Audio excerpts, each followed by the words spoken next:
A Tall and Small Collection, Season 2, Chapter 39, Inventors Exchange.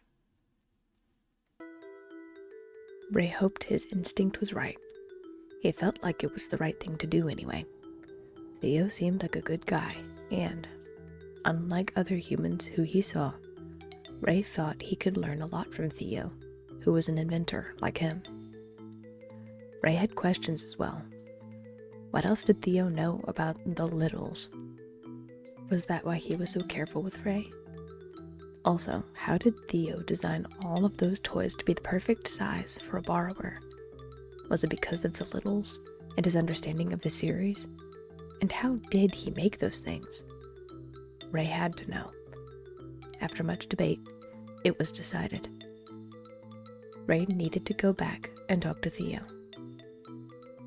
At the very least, he needed to determine if it was a good, safe place for he and Hero to go do their helping. Since Theo already knew about him, Ray thought it might be easier to convince Theo to pretend not to notice Hero and himself if they happened to be seen. Ray planned on telling Hero everything if today went well, but that would depend on what happened. The teenage borrower inventor told Ashlyn and Soren both where he was going and precise instructions on how to get to Theo's apartment. Both of them told him to be careful, and Ashlyn even dared to kiss her finger and tap it on the top of Ray's head before giving him a nod telling him that if he wasn't back by dinner, they were coming for him. Then, gathering up a few of his own inventions as well as his essentials, Ray headed off into the walls. His heart was pounding out of his chest, but his features didn't show how nervous he was actually feeling. It was one of those things that Ray had learned to do from Soren. In fact, he had to do it a lot recently. The walls were, as usual, quiet in this part of the apartment complex. It was one thing Ray was grateful for, since it was no longer a secret that he and his family were friends with Ashlyn, a human. Few dared to venture this far. It meant that there were less chances of being asked questions or targeted like before. Though, Ray never dropped his guard as he continued walking along the path he was familiarizing himself with now, careful to make the right amount of lefts and rights to go into Theo's room, not the little sister's room, Bella. In what felt like record time, he was there standing in front of the electrical cover he slipped through after his encounter with Theo. The thought of someone other than Ashlyn or Sam holding him made him shudder, but at least Theo had been considerate and gentle. Ray shook his head. He couldn't think about that now. What he needed was a clear head and a steady hand. Taking another quick breath, he pushed open the cover and slipped out into Theo's bedroom. The moment he did, he saw Theo's mobile chair sitting at the same desk where he was before. Ray crept to the very front of the piece of furniture and peered out cautiously, keeping his hook firmly in his left hand and pin in his right. Sure enough, Theo had his back turned and was working at his desk. Also, thankfully, the door was closed and locked. Perfect. Ray had no idea what Theo was doing, but what mattered was that his attention was elsewhere. With caution, Ray spotted a fair amount of shelves and wires he could use to get up onto the top shelf, just out of reach from Theo, while also being seen and heard. It took little to no time for Ray to ascend the side of the cabinet, trying out his new hooked boots for climbing, and dart from behind figurine to figurine. The bedspread, which was some kind of space-themed, was trickier to traverse given that the hooks on the edges of Ray's boots didn't retract back like they should have. He'd have to work on those later. Still, it didn't stop him from shimmying over past the line of trim and up the bookshelves until he reached the place where he wanted to on the shelves above the desk. It was just above eye level for Theo, which was a bit closer than Ray was hoping, but he was in no mood to turn back and forget his mission. He had questions that needed answering. The teenage borrower crouched and peered over the ledge to watch what Theo was doing, and he suddenly found himself entranced. There were 2 odd boxes on Theo's desk and another on a side table beside his desk that were making odd whirring sounds. A spool of what looked like thick blue line fed into the boxes. Theo was typing away at his computer, scrolling and clicking from time to time, until he gave a grin and nodded. With a few more clicks, the third machine clicked into action, spinning and whirring like the others. Another buzzed and stopped, which made Theo smile. Ray watched with utter fascination as Theo reached into the machine after opening the door and pulled out what looked like a bed frame that would fit him perfectly. It had drawer slots on both sides and even a place to hang things like hooks and line off of the edge. Did that thing come from the machine? Ray had to know. He breathed in deeply and stood to his full height, forcing himself to walk calmly across the shelf until he was almost directly in front of Theo.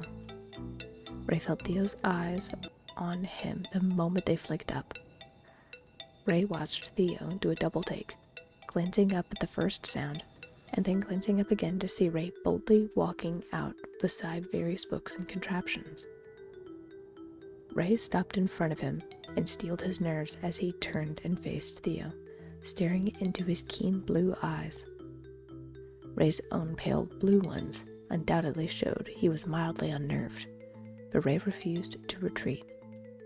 Instead, he kept his body relaxed while keeping his hand on the edge of his pen. Theo's expression changed rapidly from confusion to curiosity, and then amusement. "Hey there, little guy," said Theo, glancing over toward the door that was shut and latched, as if he wanted to make sure he wasn't going to be disturbed while he was talking with Ray. Theo turned his eyes back to Ray, who felt like his heart was pounding harder, though not faster, thankfully. "I didn't think I'd be seeing you again. What's up? Do you need help with something?" Ray had been working himself up all day to do this, accounting for everything except for one major thing: how he was going to initially address Theo. Should he thank him, start asking questions, lay down the rules like Soren did when he first met Ashlyn?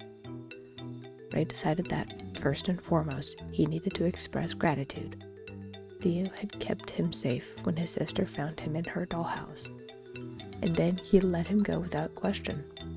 His fascination with these odd devices could wait to be second. "I wanted to say thank you," said Ray, swallowing dryly. "You didn't have to cover for my blunder, and you made sure I wasn't hurt, so thanks." Ray tried speaking up as loud as he dared, but it still sounded so small compared to how his voice sounded when he talked to Ashlyn. Were his nerves really that much on edge? "Yeah, dude," nodded Theo, as he set down the bed frame in his hands onto the desk. "No problem whatsoever. Anytime. Is that all? Wait, you're not here because of some life debt thing, are you? Like your family won't let you come back because I saw you until you do something heroic for me?" What?" asked Ray, feeling his brow instinctually furrow in confusion, but he also saw an opportunity to get some of his questions answered. "No, that isn't it. We don't have life debt rules or anything like that, but we do have other rules, which I guess brings me to a question I wanted to ask you. How do you know about the rules? Is it because of that thing you said about littles?" "What? Oh, yeah," said Theo as he leaned back into his mobile chair, which Ray still found curious. "In the Littles book series, littles aren't supposed to talk to people and have tails and live in the walls and such. I noticed you don't have a tail, though. Sorry if this is too personal, but you're not a little, are you?" Ray didn't want to tell Theo what he was, or about the whole of Borrower Society. This was supposed to be a game of 20 questions for Theo, not him. Still, it couldn't hurt to share a little about himself. "No, I'm not a little. I'm small, but not that," stated Ray. "And I'm not supposed to talk about it, so could I ask you something different instead, please?" Stunned fascination was the closest thing Ray could describe when it came to Theo's facial expressions. Sure, having a conversation with a 4-inch tall person didn't happen every day, but it still made Ray squirm a little. It made him feel small, like he was something to be fascinated with, rather than just being treated like a person. Yeah, sure, go ahead, bud. What's up?" asked Theo. Ray nodded a couple of times, filing through what he wanted to ask first. "All right, I have a few questions, if you don't mind. First question is about littles. How do you know about them? Have you ever seen anyone like that? And is that why you seem to be completely at ease talking to me?" Theo leaned back in his chair again, wheeling back a little bit as he chuckled lightly.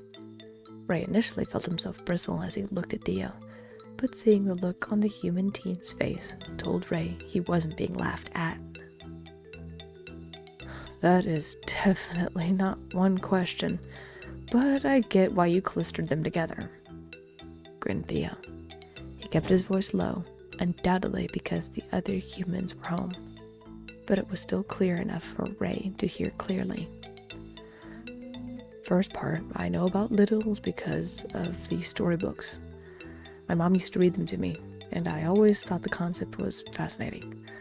Part 2, I have never met a little before, hence why I thought you were one who just didn't have a tail.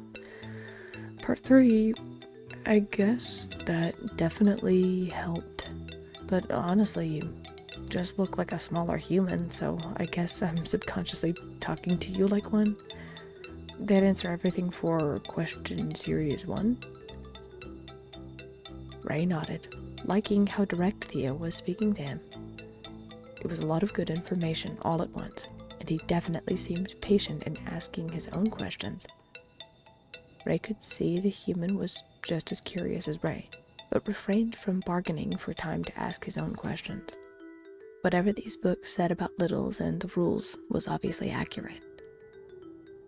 Did that mean someone met a borrower and decided to call them something different to keep the secret, while also telling others about people who lived in the walls?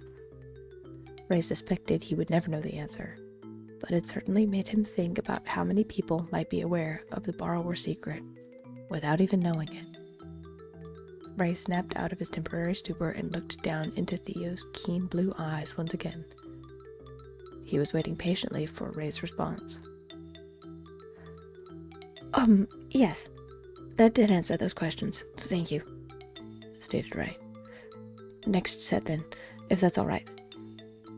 "Fire away," grinned Theo, gesturing with his hands for Ray to continue. "All right, next questions are about your sister and those toys of hers. Did you design them with littles in mind, or does she have toys that happen to be this size?" asked Ray, gesturing to himself. "And how are you making them? Is it those box things on your desk?" Theo's eyes brightened at Ray's question, gleaming with some mix of pride and some other emotion. "Great question. Well, first, did you like the designs? I mean, I assume you saw them, right? Were they alright? Did you try opening the drawers or anything?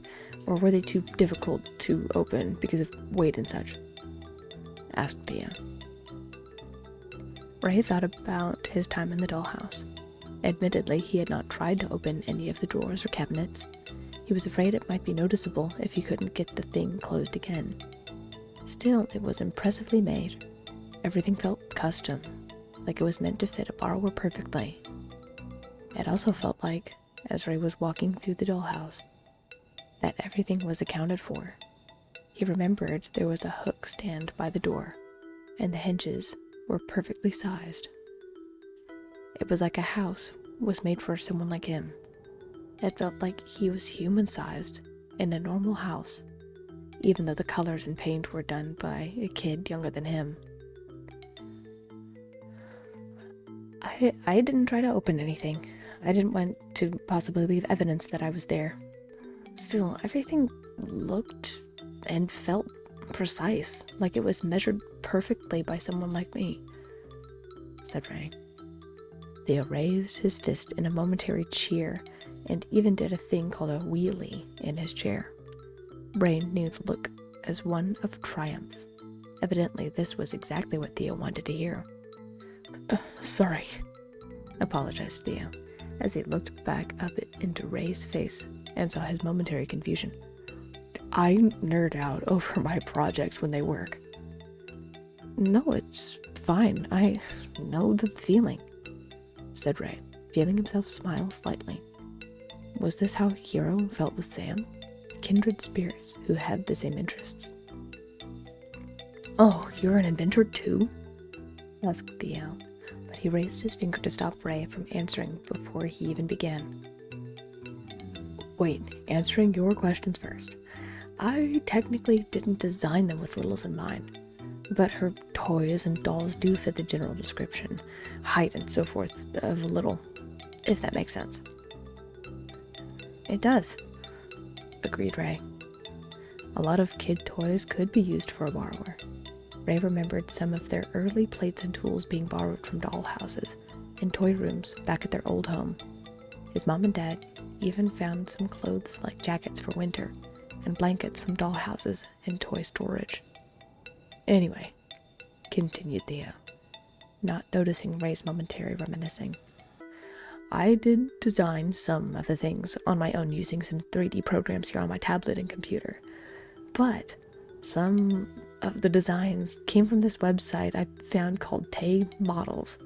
Evidently, the guy is an engineer, architect kind of guy and started making 3D virtual models with a friend, who I think is into design.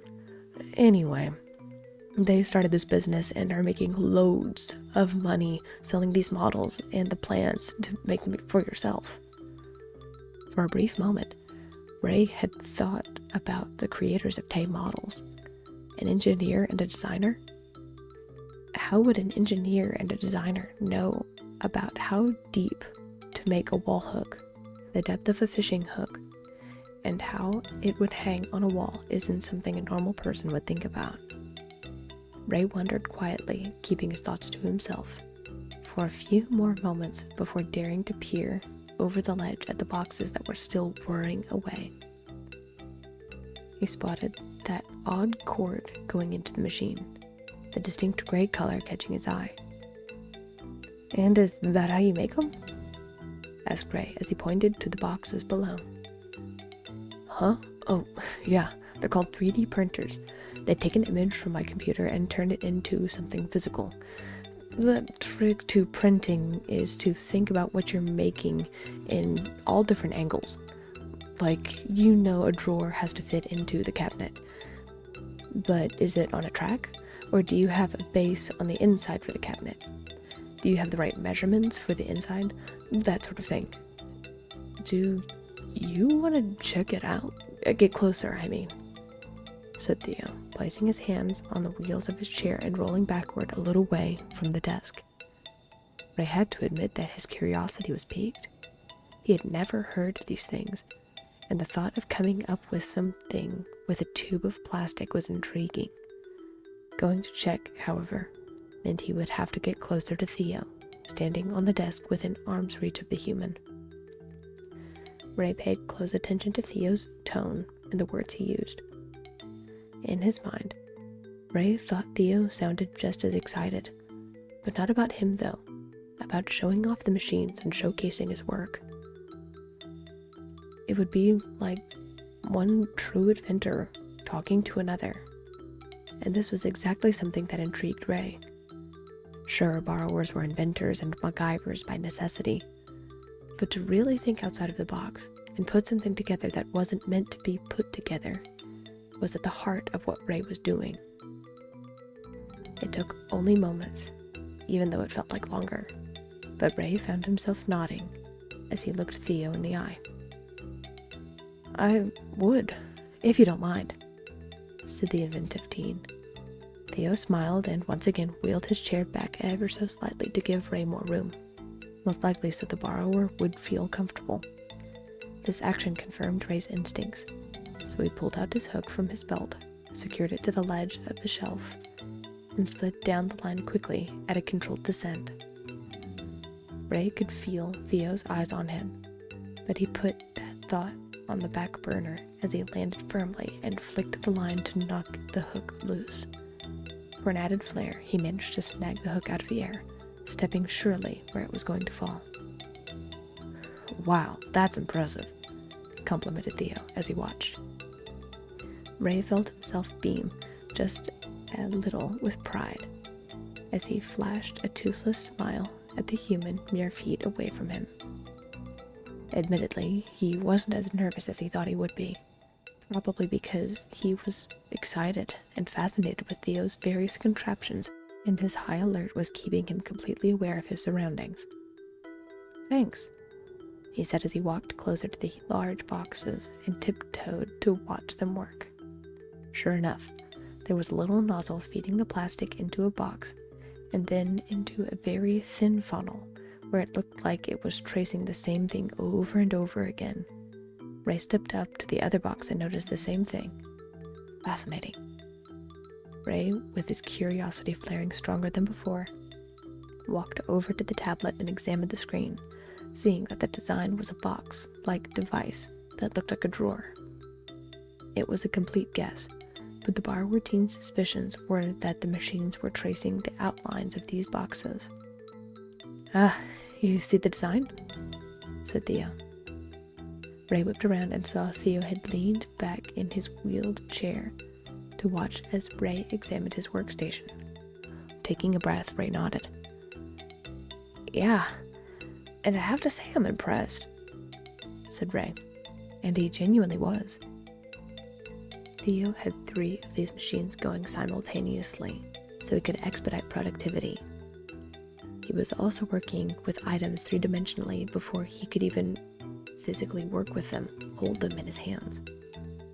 This was far beyond Ray's realm of understanding. "Yeah?" smiled Theo. "Well, good.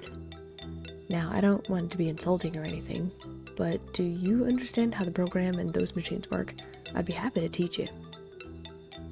Ray looked back at the program and then to the machines. This was beyond his skills, but he wanted to learn. He craved it. If he could simply use this machine to get the exact parts he needed, some of his designs were attainable. Ray decided to take the chance. "If you'd be willing to teach, I'm willing to learn," said Ray. Theo glanced down at his chair and then to the desk, silently asking if he could approach, to which Ray nodded while keeping track of his exits. He trusted Theo, but old habits died hard. It took a moment for Ray as he breathed deeply and kept himself calm as Theo rolled forward and placed his hands on the desk near the screen where Ray was. "Okay, crash course of 3D printing. Ready?" "Yes." From there, Ray found himself completely enthralled in Theo's lessons. Ray learned about the tablet and how the application, or app, worked. He learned how to program and download different models and watched in utter fascination as a simple touch of his hand could activate and spin the model around so he could examine every angle of it before it was even printed. Theo then explained about the machine and how everything was hooked up. He explained that the filament was essentially melted and reshaped using the nozzle, tracing along the base so it could be removed once the project was complete. Ray even had enough time to practice making his own design before there came a knock at the door. Ray practically jumped out of his skin as he heard the sound of 3 loud, harsh knocks on the door. The knob rattled, making his body shiver as a booming voice sounded from the other side. "Theo, what are you doing in there?" The words were slurred and obviously from a much older, bigger person. "Hide," hissed Theo, without hesitation as he redirected his wheeled chair toward the door. Ray wasted no time in ducking behind one of the machines, and then back behind the desk, where he slipped in between the wall and the wood, sliding down halfway, so he was underneath of the desk where Theo's legs usually were. "Just working, Dad," called Theo, once he saw Ray was out of sight. The door practically burst off of its hinges the moment the lock was undone from the other side, using a special key. Theo wheeled back ever so slightly, but held firm, keeping his chin high. "And who are you talking to?" Theo's dad demanded, thundering into the room. "It's just a YouTube video I'm prepping for explaining my work. Now, will you please let me work? I haven't bothered you." Ray didn't see it, but he heard a harsh slap. "Don't lie to me, boy," roared Theo's father. "And what about bells? You getting her from the bus or what?" "I'm not lying. And yes, I'll get her from the bus." "Are we done now?" demanded Theo, trying to keep his tone even despite his wavering voice. "We're done when I say we're done," snarled the man as he took a step forward. Ray watched the wheeled chair tip and fall to the ground as Theo was practically thrown from it onto the floor. Theo crashed to the ground and glanced under the desk where he spotted Ray, wide-eyed and terrified, but also furious in his own way. How dare a father treat their son like this? Ray, biting his tongue, watched as the man left the room and slammed the door behind him. Immediately, he let himself drop to the floor and ran out from under cover, right up to the human boy, now feeling no fear toward Theo. "Are you all right?" asked Ray, looking around and feeling helpless to get Theo back up into his chair. "Yeah, I'm all right," groaned Theo, keeping his voice low this time, as he pushed himself carefully up onto one elbow. "Sorry you had to see that. He's not usually this agitated so early in the day." "You mean he does this a lot?" asked Ray. Theo, wincing, managed to push himself up as he fought with the chair, with wheels back upright. "Yeah, I try to make sure Bells doesn't see it or bother him. I can't wait to turn 18 and get out of here with her. I've already submitted everything and sent in the paperwork, but we have to lay low until then," stated Theo. "In all reality, this is better. All I need to do is take some extra pictures and file the report with my attorney, so it strengthens my case at any rate." Ray had no idea what to think. Theo sounded so detached and factual about the whole thing, but it sounded serious, what he was saying. Lawyers, paperwork, cases. It was nothing compared to the revelation that Theo was now manually hoisting himself up into the wheeled chair, his legs dragging behind him. Ray, so shocked by this scene, took a few steps backwards. "Did he do that? Are your legs so you can't use them?" asked Ray. He realized the question was insensitive, and that he just blurted it out. But he needed to know now. At this, Theo actually chuckled as he continued to situate himself in the chair.